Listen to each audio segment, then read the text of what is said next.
ಅವರು ಹೇಳ್ತಿರೋದು ಸಿಎಂ ಹುದ್ದೆಗೆ ಆಕಾಂಕ್ಷಿ ಆಗಿರೋಂಥವ್ರೆ ಇದನ್ನ ಪರೋಕ್ಷವಾಗಿ ಹೇಳಿಸ್ತಿದ್ದಾರೆ ಅವ್ರಗಳ ಮುಖಾಂತರ ಅಂತ. ನನಗೆ ನೋಡಪ್ಪ, ನಾನು ಅನವಶ್ಯಕವಾಗಿ ಮೂಗು ತೋರಿಸೋದು ಮತ್ತು ಟಿ ವಿಗೆ ಸ್ಟೇಟ್ಮೆಂಟ್ ಕೊಡ್ತಕ್ಕಂಥ ಅಭ್ಯಾಸ ನಂದಲ್ಲ.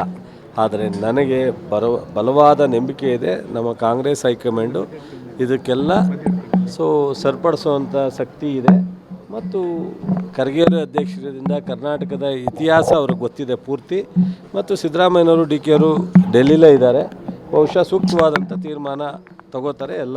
ಇದೆಲ್ಲ ಸಾರ್ಟ್ ಔಟ್ ಆಗುತ್ತೆ. ಮುಖ್ಯಮಂತ್ರಿ ಚೇಂಜ್ ಆಗಲಿ, ಉಪಮುಖ್ಯಮಂತ್ರಿ ಅಡಿಷನಲ್ ಮಾಡಿಸೋದಾಗಲಿ ಎಲ್ಲವೂ ಹೈಕಮಾಂಡು ನಿರ್ಧಾರ ಮಾಡ್ತಾರೆ.